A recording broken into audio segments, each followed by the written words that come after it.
행복 클리닉 마음이 웃는다.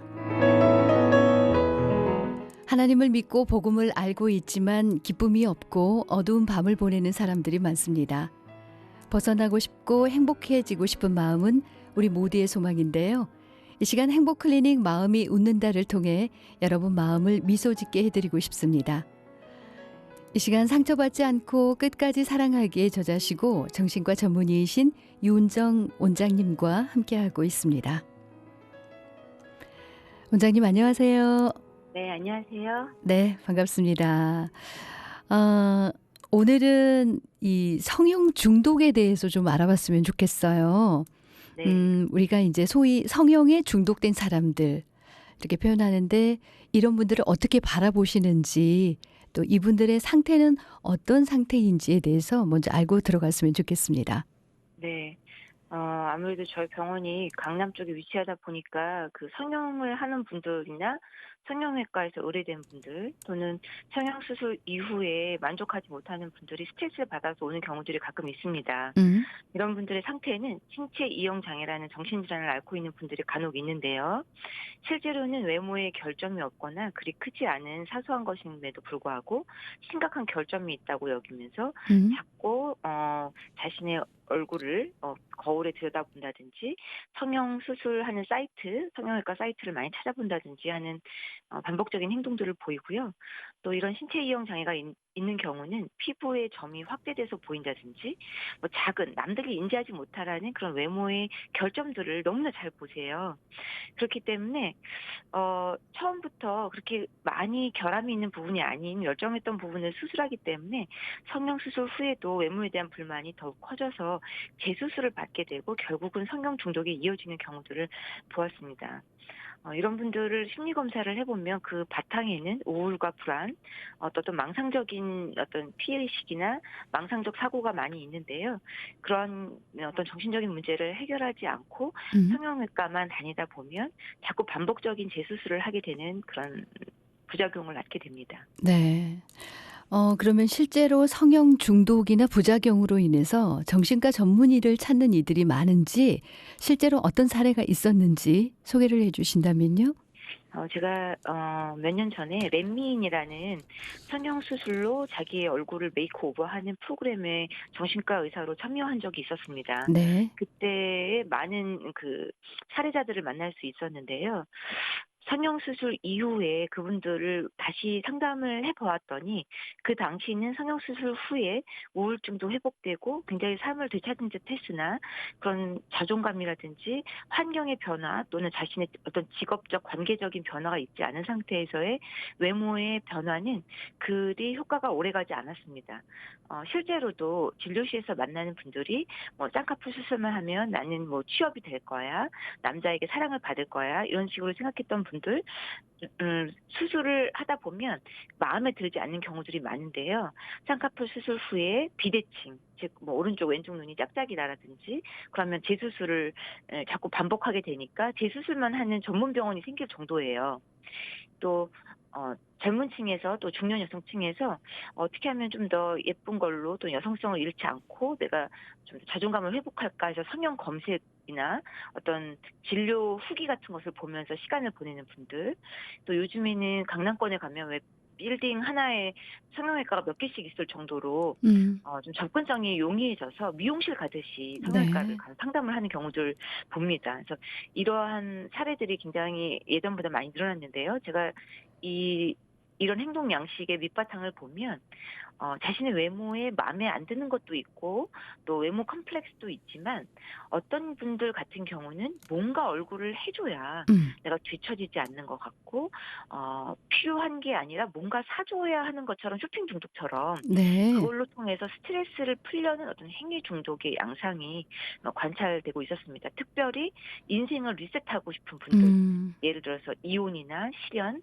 실직과 같은 실패를 경험한 분들 또는 여성성을 잃어버린 것 같은 어떤 중년 여성에게서 흔히 음. 보여질 수 있었습니다. 네. 아 참 그렇군요. 근데 요즘 왜 셀카를 촬영할 때 보면은 성형 효과를 볼 수 있는 어플을 사용하는 이들이 많거든요. 저도 해본 적이 있는데 이런 부분은 어떻게 네. 바라보시는지? 네. 보정 어플로는 이제 사진을 그것이 없으면 찍지 못하는 경우들. 그쵸? 그냥 음 실사진은 찍을 수가 없고 꼭 네. 어플로 사진을 찍어야만 하고 이제 인스타나 SNS에 계속 그것을 업데이트하는 분들이 있다면 사실 위험 신호라고 봐야 되겠죠. 왜냐하면 비현실적인 비율, 어떤 어플을 통해서 오는 비율만이 정상이라는 생각을 갖게 되고 현실의 진짜 자기 모습은 혐오스럽고 심지어는 다시는 보기 싫다. 또 그런 모습을 부정하게 되면서 실제 자신 모습과 어플 속의 자신 모습에 어떤 갭이 있으면서 자존감이 떨어지게 되는 거죠. 특별히 셀카에 중독된 분들이 많이 있는데 이 역시 미국에서는 지금 정신의학계에서 질병으로 분류해야 한다는 이야기가 나올 정도로 셀피티스라는 어떤 신종 언어가 생겼습니다. 그래서 이러한 것들이 전부 어떤 외모가 이상화돼야 된다는 어떤 강박을 낳게 됐고 내 외모를 받아들이고 각자의 개성 있는 외모보다는 어떤 획일화된 턱이 뾰족하다든지 눈이 음. 크다든지 이런 획일에 대한 비현실적인 모습만이 정상이고 그것이 아름답다라는 어떤 기본적인 그런 전제가 깔리면서 실제 나의 개성은 무시하고 그것을 받아들이지 않는 그런 현상으로 해석이 됩니다. 아. 우리나라 같은 경우는 외모 지상주의가 굉장히 심각하잖아요. 네네. 이런 부분에 대한 이제 정신과 전문의로서 바라보는 외모 지상주의에 대한 생각, 그리고 왜 이런 성형 중독자가 계속해서 생겨났다고 보시는지 도움 네. 말씀을 좀 듣고 싶어요. 네. 저는 빨리빨리와 같은 우리나라의 어떤 문화가 외모지상주의와도 연관이 깊다고 생각이 어. 듭니다. 왜냐하면 가장 인생을 리셋하고 보여지기 쉬운 것이 겉으로 보여지는 물질적인 부분이거든요. 네. 예를 들어서 한 사람을 통합적으로 그 사람의 내면과 성격과 하는 일과 또 특기와 재능과 이런 것을 보는 것이 아니라 겉으로 보이는 외모만 고치면 팔자가 달라지고 취업이 달라지고 결혼이 달라진다라는 어떤 그런 통상적인 신념을 가지는 경우인데요. 소위 이제 "이쁘기만 하면 된다. 음. 잘생기기만 하면 된다."라는 게 우리나라의 어떤 팽배되는 외모 지상주의와 연관이 깊습니다. 빨리 변화할 수 있는 거기 때문에 그렇습니다. 네. 또 여기에 맞물려서 의료계의 현실이 미용실 가듯이 어떤 미용 산업의 트렌드가 발전되면서 접근성이 몹시 용이해졌다. 음. 비용적인 거나 또는 성형외과 너무 많이 생기면서 정말 쉽게 지나가면서 바로 그날 수술을 예약하고 오는 분이 있을 정도예요. 네. 어 그런 면이 이제 점점 달라지고 있는 거고요.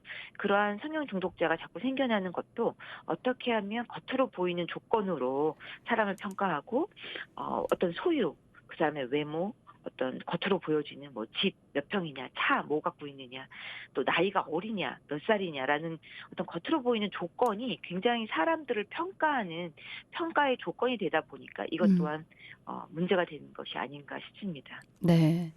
그러니까 사회 전반적으로 변화하지 않으면 이런 흐름들은 계속 갈 수밖에 없는 거라서 안타까운 그런 마음인데, 마지막으로 이제 정신과 전문의로서 조언 혹은 우리에게 당부의 한 말씀 해 주신다면요? 네. 진료실에서도 저에게 성형 수술을 하고 취업이 잘 됐다라든지 뭐 남자친구가 생겼다라는 이야기를 들으면 역시 '남자고 여자고 외모가 중요하구나.'라는 생각이 들 수밖에 없는 그런 어떤 가치 기준을 환자분들과 이야기하게 될 때가 있는데요. 음. 참 안타까우면서도 현실이 그러니까 말릴 수도 없고 이런 상태가 되는 경우들이 있어요, 상담을 하다 네. 보면. 근데 저는 성형을 할까 말까 고민한다면 일단 하지 말라고 권유합니다. 음.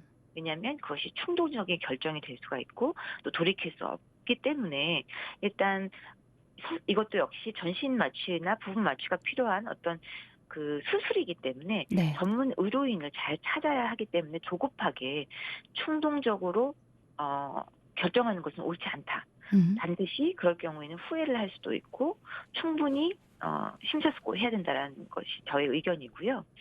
인생을 리셋하려는 의도로 얼굴에만 너무 집착하지 말아라. 인생을 리셋하는 거는 직업적인 부분도 있고 음. 내가 노력하는 어떤 언어적인 부분도 있고 품성도 있고 많은 부분들이 있거든요. 근데 사람들이 겉으로 보는 것만 빨리 평가를 하기 때문에 이제 얼굴에만 집착하게 되는데 그럴 경우에는 수술의 만족감이 굉장히 떨어집니다. 내 기준치가 높기 때문에 그런 거고요. 또 성급하게 결정하기 때문에 재수술을 할 확률이 높아집니다. 음. 성형외과에서도 심지어는 수술 전후에 어떤 우울증이나 사회 공포, 강박 등 불안 장애가 있으면 먼저 정신과 치료부터 받으라고 수술을 연기하는 경우들도 있습니다. 네. 왜냐하면 성형외과도 수술 전후에 정신과와 협조해야만 결과물이 좋다라는 거를 음. 그분들도 경험상 이제 알게 된 거죠. 네. 또 임상적으로도 그런 안 좋은 신호가 있으면 우울증이나 강박증이 있으면 성형을 반복적으로 해도 환자분들이 안 좋은 면을 자꾸 집착하게 되고 성형의 만족감이 떨어지기 때문에 이제 성형외과에서도 이렇게 의뢰를 하는 경우들이 많이 있습니다.